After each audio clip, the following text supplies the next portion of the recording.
Everybody, this is Mr. Marshall at Stony Lane, and I want to talk to you about something that's pretty important right now because of the times that we're living, right?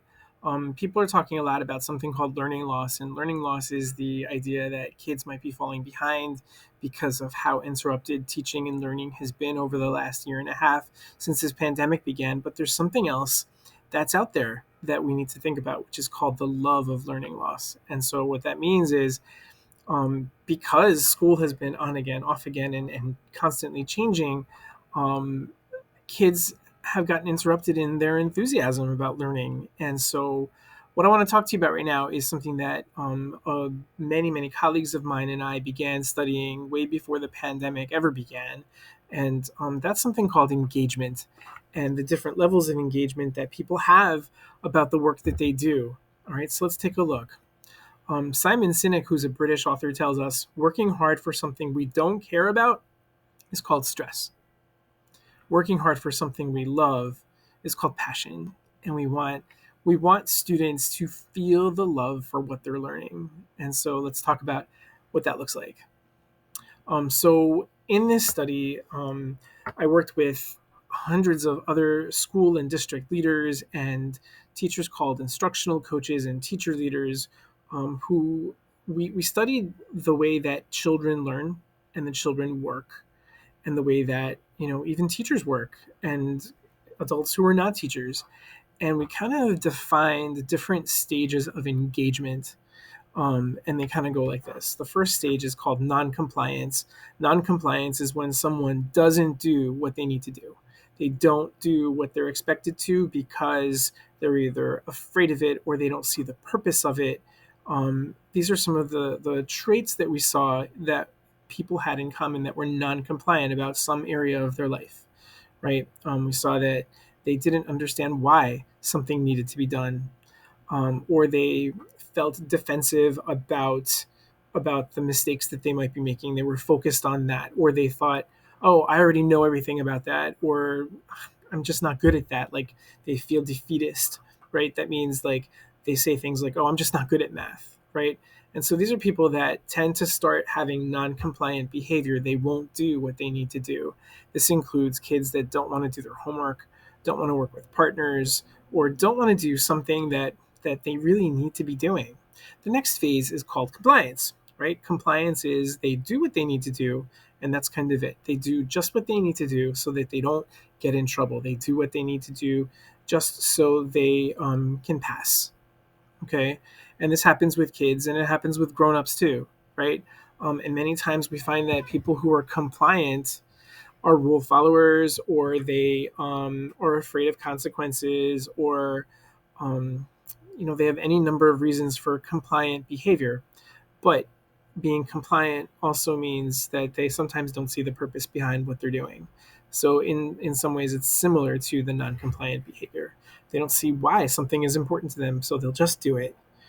Um, Engagement is when people do what they need to do and they enjoy it, right? They really get some joy and some fun out of learning, or if you're an adult, working at your job or doing something else around the house with your family or for your family.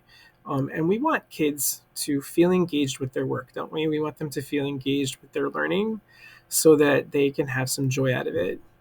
And there's an even higher level that's called empowerment.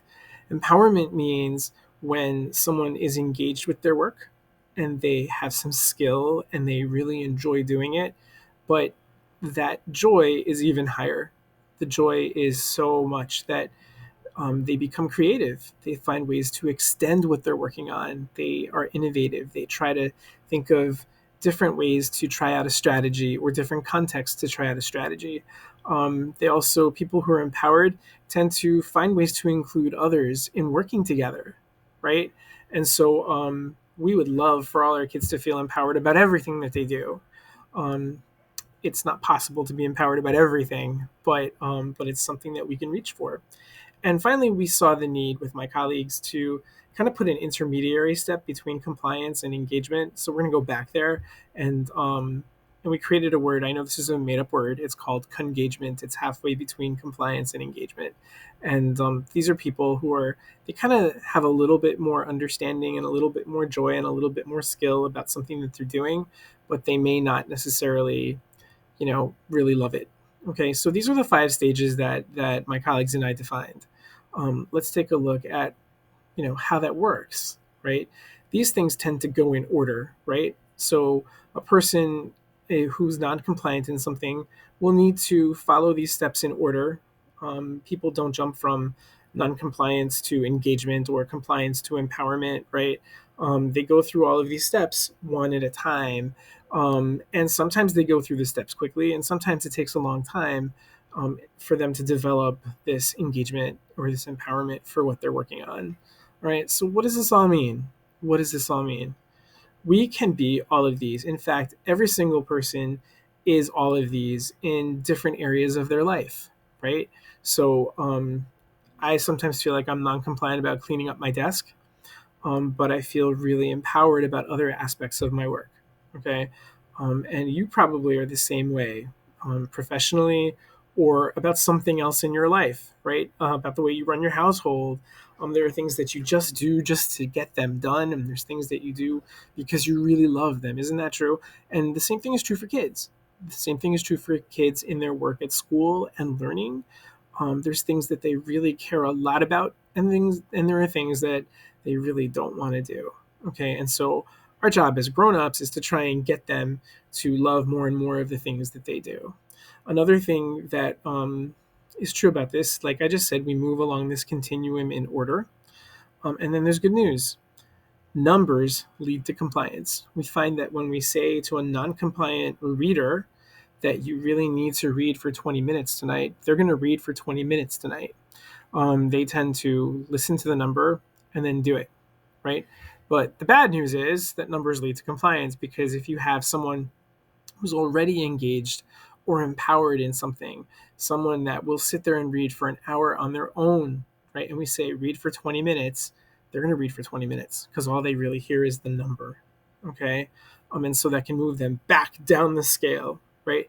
So what we try to do is we try to pay attention to who we give a number to, right? Even if we were to say read for at least 20 minutes, all they're hearing is 20, right? And the same thing is true with number and letter grades. Like sometimes what happens is we focus in on that and it blinds us to all the other feedback that we hear and all the other things that the teacher might say or a parent might say, in what we should be doing more of or what we should be doing differently. So remember that numbers lead to compliance. So if your child is non-compliant about something, give them a number. If they're already loving something, don't give them a number. So how can we help? How can we help our kids move along this scale so that they'll love more and more of the things that they do?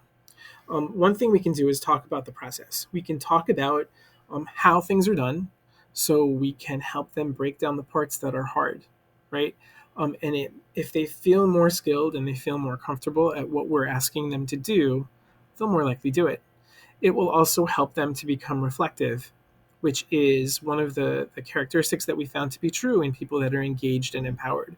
They tend to be the types of people that are reflective about what they do. Talk about the purpose. Always try to embed why something is important. How will this help you be a better learner or a better person or a better member of our family? How will this thing that we're working on, help you out? Big picture. Okay. This doesn't mean give the child a lecture. It means just tuck it in by putting the word because in and you say, we're going to do this because then that'll help us to blah, blah, blah. Right. And talk about purpose. That's very important in moving kids along this continuum. One other thing is to provide choice. We find that students that love reading often are the same students that have a lot of choice in what they get to read. And that's just reading, right? There's lots of other ways that we can provide choice for kids in their lives, right?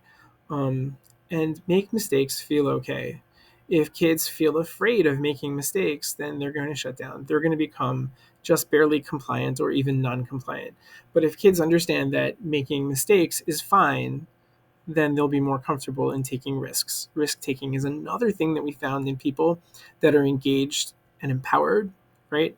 And actually, I just heard yesterday at a workshop that when we make mistakes, it actually causes that's what causes the most physical growth to our brains. The synapses do stuff and they get bigger, and we actually make our brains bigger by making mistakes and learning about them and reflecting on them and changing our practice than just by practicing, right? So it's important to make kids feel like making mistakes is an important part of life, right? As long as we learn from them. And so that's a little bit of information for you about how we can get our kids to feel more and more engaged and in love with what they're doing in school and at home. And we hope that this gets you to start thinking about things that you can do to help your child too. Thanks, and I'll see you soon.